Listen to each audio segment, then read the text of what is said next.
திருப்பி பார்க்குறீங்கன்னா சொல்லுங்க, போட்டுடலாம். என்ன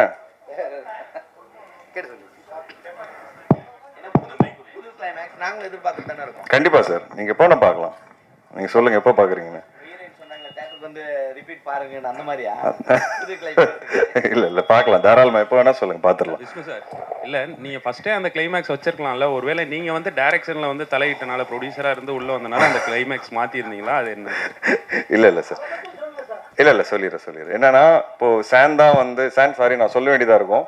சான் தான் வந்து ஒரு ராட்சசன் பண்ண ஒரு எடிட்டர். ஸோ ராட்சசனோட ப்ராசஸில் நான் ரொம்ப டீட்டெயிலாக உட்காரல. ஏன்னா அது வந்து எடிட்டரும் டைரக்டரும் அந்த படத்தோட ப்ரொடியூசரும் தான் உட்காந்தாங்க. இந்த ப்ராசஸில் நாங்கள் எல்லாரும் ஒன்றா உட்காரும்போது எங்களோட டிஸ்கஷன் என்ன, ரொம்ப நியாயப்படுத்தினா கரெக்டாக இருக்குமோன்னு தெரில அப்படின்ட்டு. அப்போ சான் வந்து இல்லை சார், இப்போ ராட்சசன் படத்திலே நம்ம சைக்கோ ஏன் சைக்கோவாக மாறினாங்கிறது அவ்வளோ டீட்டெயிலிங் காமிச்சிருப்போம். ஆக்சுவலாக நீங்கள் பார்த்ததோட இன்னும் 10 நிமிஷம் ஃபுட்டேஜ் எங்ககிட்ட இருக்குது ராட்சசன்லேயே.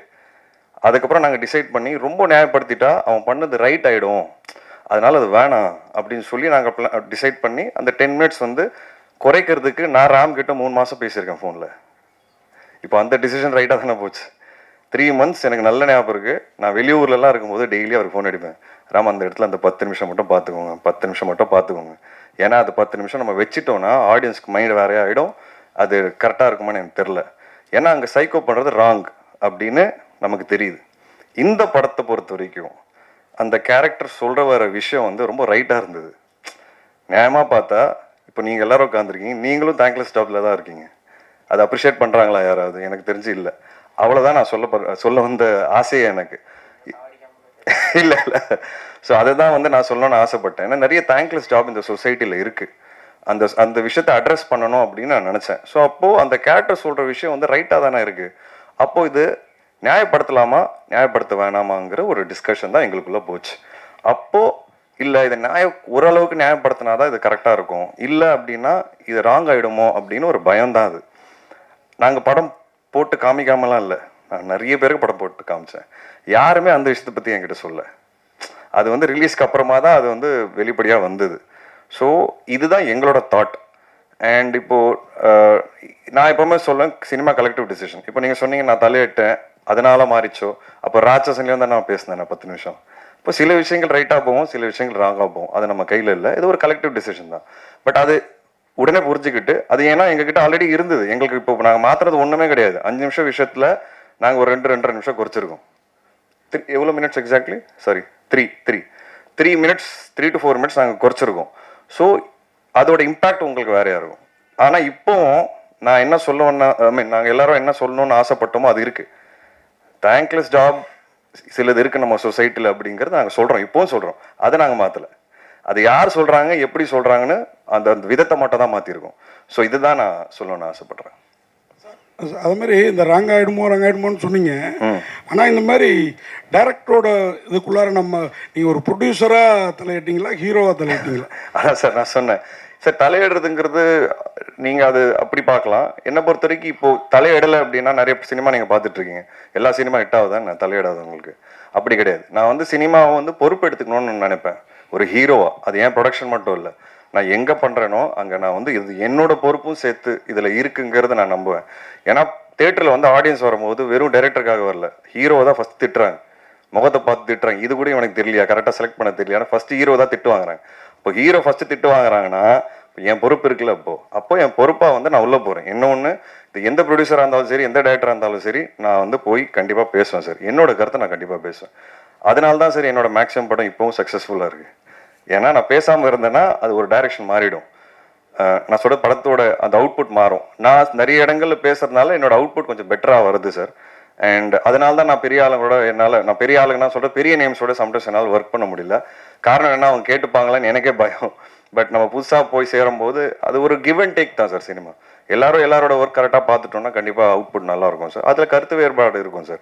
இன்னொன்று, பொலிட்டிக்கல் என்ன ரைட், மாரலி என்ன ரைட்டுன்னு ஒரு 10 பேருக்கு என்ன நினைக்கிறோமோ அதிலிருந்து வெளியே போகும்போது ஒரு படம் வந்து அங்கே வெளியே போகும்போது உண்மையாகவே தெரியும் எங்களுக்கு பொலிட்டிக்கல் என்ன ரைட், மாரலி என்ன ரைட்ன்றாங்கிறது. ஒரு 10 பேர் ரூமில் உட்காந்து அதை டிசைட் பண்ண முடியல சார். அது சம்டைம்ஸ் சேலஞ்சிங்காக இருக்குது. இல்லை, சில சமயத்தில் சில படத்தை பார்க்குறப்ப நாங்களே தலையெண்ணும் போல தோணும். ஏன்னா நல்லா வந்திருக்குமே எப்படி மாற்றிருந்தா அப்படின்னு தோணும். அதுக்கிட்ட இந்த உண்மை தான், உங்களோட இந்த உண்மை தான் எங்களுக்கு ரொம்ப பிடிச்சிருக்குது. அப்புறம் இன்னும் இந்த உண்மையும் சொல்லிவிடுங்க, ஸ்ரத்தா ஸ்ரீநாத் மாதிரி ஒரு ஹீரோயின் படத்தில் இருக்கிறப்போ அவங்க கூட கனவுல கூட ஒரு டூயட் கூட பாடாமல் இப்படி உங்களால் இந்த மாதிரி இன்னொரு மானசா மாதிரி அந்த ஹீரோ. சரி சார், இப்போ நான் சொல்கிறேன் உங்களுக்கு. இதுக்கு பதில் சொல்கிறேன். இப்போ ஆக்சுவலாக பார்த்தீங்கன்னா படத்தில் நாங்கள் ஒரு விஷயம் வச்சுருந்தோம். ஆனால் ஸ்க்ரீன் பிளேயோட ஸ்பீடில் அதை வச்சா கரெக்டாக இருக்காது. அந்த டிசிஷன் கரெக்டாக தானே வந்திருக்கு. அதுவும் டிசைட் பண்ணி தான் எடுத்திருக்கோம். அதை நான் இப்போ யோசிச்சு பாருங்க, செகண்ட் ஹாஃப்ல நான் ஒரு டூயட் சாங் வச்சிருந்தேன்னா, இல்லை ஒரு சாங் லவ் சாங் வச்சிருந்தா உங்களுக்கு எப்படி இருந்திருக்கும்? ஸோ இந்த மாதிரி சில விஷயங்கள் நாங்கள் இருக்கு, அதெல்லாம் இருக்கு சினிமாக்காக. ஏ சார் இல்லை அது படத்தோட பேசிங்கில் உங்களுக்கு இன்னும் ஸ்டாப் ஆயிருக்கும். ஸோ அது இருந்தது. பட் அதனால தான் அது வந்து சிங்கிளாக ரிலீஸ் பண்ணியிருக்கோம் சார். பார்த்தீங்கன்னா யூடியூப்ல இருக்கும் ஐ எம் த கைன்னு ஒரு சாங். ஸோ அது வந்து அதோட ஒரு எக்ஸ்டெண்டட் வெர்ஷன் தான் சார். அது செல்வராகவன் சார் உட்காந்துலாமா சார், ரொம்ப நாள் உங்கள் படைப்புக்காக வெயிட்டிங். காதல் வந்து எல்லாமே ஏங்கி போயிருக்கோம். அப்படி இருக்கும் உங்களுடைய காதல் கொண்டனும் சரி 7Gயும் சரி. ஏன் அந்த மாதிரி திரும்ப இறங்க மாட்டீங்க? 7G செகண்ட் பார்ட் வருமா அப்படின்ற ஏக்கம்லாம் நிறைய இருக்கு. போயிட்டுருக்கு, ஆல்மோஸ்ட் முடிஞ்சிருச்சு. வந்து 7Gயில் என்ன பார்ட் 2 பண்ணிட முடியும், அது உங்களுக்கு ஒரு க்யூரியாசிட்டி இருக்கும் டெஃபினட்டாக. ஐ திங்க் அந்த க்யூரியாசிட்டி எல்லாருக்கும் இருக்கும். அதனால தான் நான் ஒத்துக்கிட்டேன், சரி அதில் பண்ணலாம் அப்படின்ட்டு. ஸோ அது 70% முடிஞ்சிருச்சு, இன்னும் கொஞ்சம் தான் இருக்குது. கூடிய சீக்கிரம் பார்ப்பீங்க. புதுப்பேட்டையும் நாங்கள் வெயிட்டிங் தான் சார். அதே போல் ஏன்னா இப்போ நடிகராக நீங்கள் எல்லா பேன் இண்டியாவாக ஆகிட்டுக்கிறீங்க. நீங்கள் எல்லாருமே கூப்பிட ஆரம்பிச்சிட்டாங்க. ஸோ அதனால தான் உங்கள் டைரக்ஷன் எப்போ புதுப்பேட்டை இதெல்லாம் அதுக்கு தான். டெஃபினட்டாக கூடிய சீக்கிரம் பண்ணுவேன் டெஃபினட்டாக.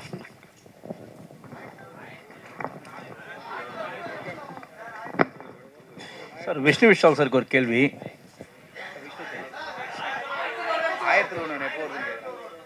டெஃபினட்டாக இப்போ கார்த்திக்கு ஃபோன் பண்ணி கேட்குறேன்.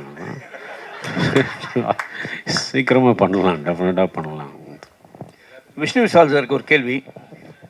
சார் இங்கே சார், இங்கே சார், பெரும்பாலும் இப்போ தமிழ் சினிமாவில் பார்த்தீங்கன்னு வச்சுங்களேன், ரொம்ப எக்ஸ்பீரியன்ஸ்டான ப்ரொடியூசர்ஸே வந்து தத்தளிக்கிறாங்க. ரொம்ப தி struggle to give up profitable successful business ஒரு படத்தில். பட் யூ சே தட் 3 படமும் நீங்கள் வந்து கண்டினியூஸாக வந்து யூ கிவன் அ ப்ராஃபிட்னு. நீங்கள் what you advise the producers, either the new producers or else the experienced producers, where do they fail? Sir advice கொடுக்குற அளவுக்குலாம் Advice, sir, let it be a suggestion or else. நான் suggestion வந்து நான் ப்ரொடியூசருக்கு சொல்ல மாட்டேன். இங்கே இருக்கிற ஹீரோஸ்க்கு ஆக்டர்ஸ்க்கு அவங்களுக்கு தான் சொல்லுவேன், கொஞ்சம் சம்பளம் கம்மியாக வாங்கணும் சார். அப்போ தான் வந்து மேக்கிங்க்கு செலவு பண்ண முடியும். அவ்வளோதான் சார் நான் சொல்லணும்னு ஆசைப்படுறேன்.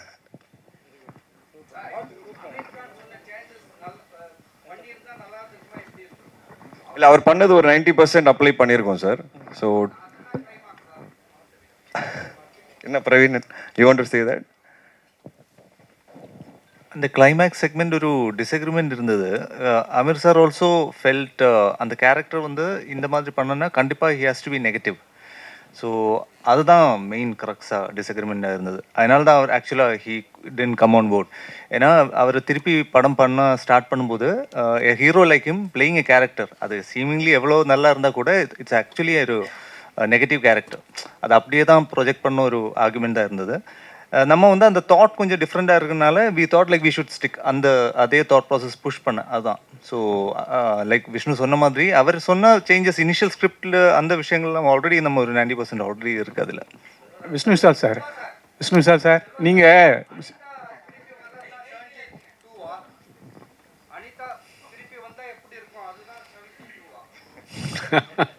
அவங்க தான் செத்து போயிட்டாங்களே, விட்டுருங்க.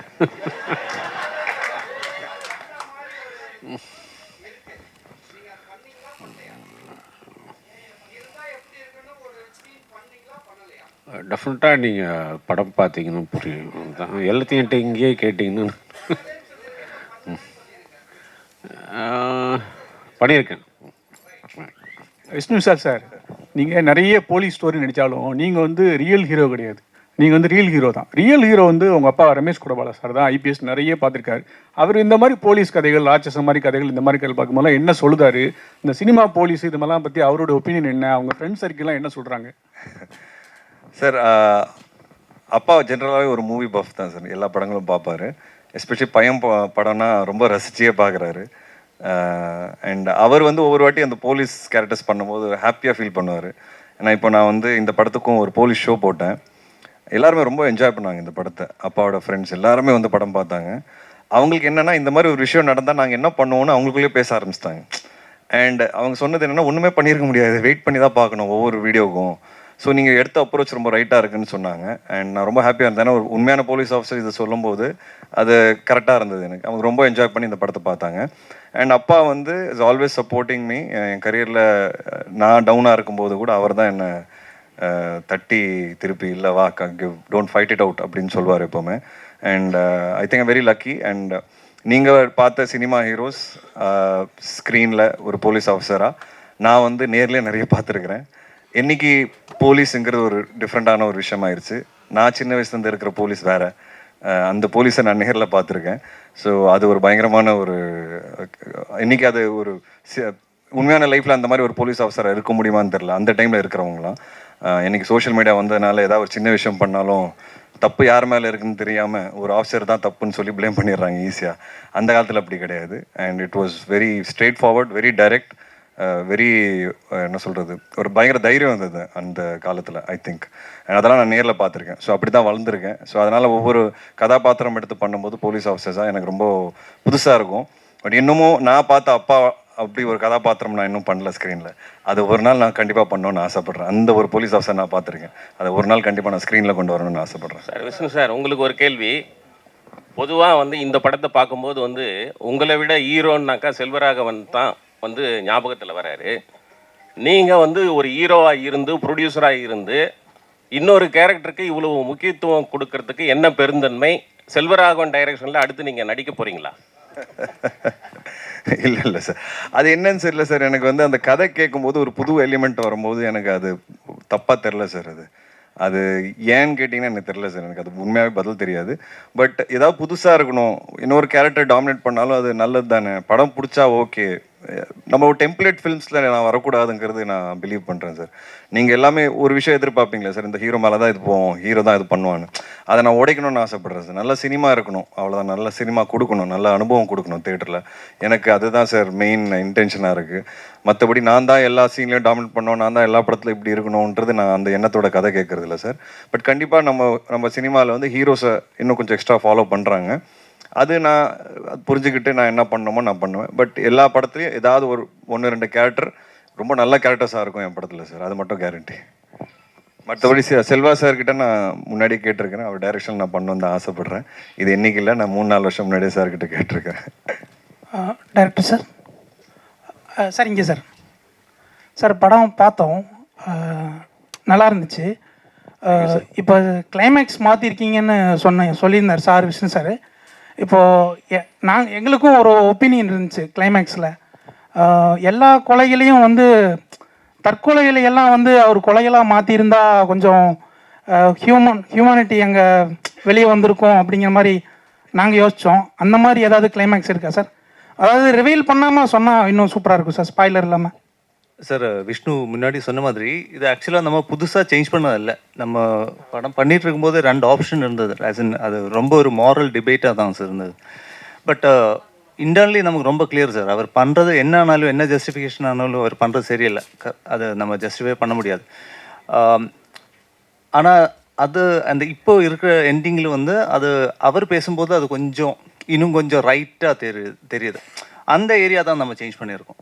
ஸோ பட் அந்த டெத்ஸு, அது கூட ரீசன், அந்த மாதிரி விஷயங்கள்லாம் ஒரு இன்டென்ட் இருக்குது. அந்த அவர் சொல்கிற ஒரு ரீசன் இருக்கு இல்லையா, அது அப்படி தான் இருக்கும் சார். அது கொஞ்சம் அப்படி தான் இருக்கும். பட் இந்த படத்தில் பிகினிங் இருக்குது. பிகினிங்கில் சில விஷயங்கள் நம்ம காட்டியிருக்கோம். அது ஆக்சுவலாக இப்போ இந்த எக்ஸிஸ்டிங் கிளைமேக்ஸ் அது கொஞ்சம் அது ஏன்னு ஒரு விஷயம் மிஸ் ஆயிடுச்சு. அது கூட நம்ம கனெக்ட் பண்ணியிருக்கோம்.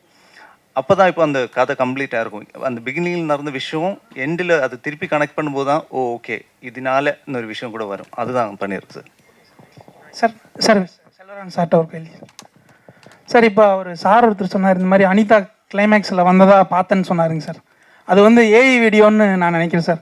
நிறையா நெகட்டிவிட்டியான கிளைமேக்ஸும் கொஞ்சம் ட்ராஜடியான கிளைமேக்ஸ்லையும் இப்போ ஏஐயில் மாற்றிட்டு இருக்காங்க சார், ஆடியன்ஸோட சாட்டிஸ்ஃபேக்ஷனுக்காக. ஆக்சுவலி அதை பார்த்தா எனக்கு பிடிக்கல சார். ஏன்னா இயக்குநர்களோட உணர்வுகளை வந்து ஏஐ மாற்றுற மாதிரி இருக்குது சார். நீங்கள் அதை எப்படி என்ன நினைக்கிறீங்க சார்? ஏஐ ஆர்டிஃபிஷியல் இன்டெலிஜென்ஸில் கிளைமேக்ஸில் அனிதா வர மாதிரி காமிச்சிருக்காங்க சார். இப்போ பருத்தி வீரனில் பிரியாமணிக்கு எதுவும் ஆகாத மாதிரி காமிச்சிருக்காங்க. இன்னும் இந்த மாதிரி நிறைய படங்கள் வந்து இயக்குநர்களோட உணர்ச்சியாக ரொம்ப பாதிக்கப்படுதுங்க சார். இப்போ அந்த படத்தை நேசிக்கிற ஆடியன்ஸும் ரொம்ப பாதிச்சிருக்காங்க. சாட்டிஸ்ஃபேக்ஷன் ஆகிற மாதிரி கிளைமேக்ஸ் ஏஐயில் போயிட்டுருக்கு சார். அதை பற்றி நீங்கள் என்ன நினைக்கிறீங்க? தப்பு, தவறான ஒரு இது. ஸோ அது இங்கே மட்டும் இல்லை, அங்கேயும் ஹாலிவுட்லேயும் நடக்குது. வந்து ரொம்ப தவறான இதுன்னு எல்லாருமே சொல்லிட்டு இருக்காங்க. ஆக்சுவலாக ஒரு படத்தோடு அப்படியே விட்டுறணும். தட் இஸ் என்ன கிளைமேக்ஸோ எதுவோ இப்போ ஒத்துக்கிட்டமோ இல்லை, அதை அப்படியே விட்டுடணும். வந்து யாருக்கும் மாற்றக்கூடாது, யாருக்காகவும்.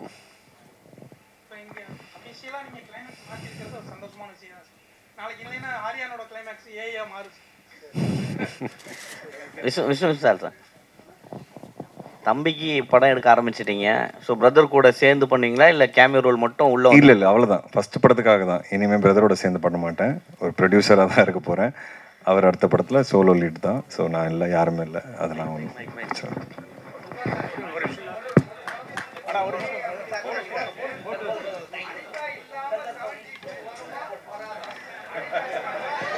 சார் ரொம்ப பாதிச்சிருக்கீங்க பார்த்துட்டு 7G பார்த்துட்டு.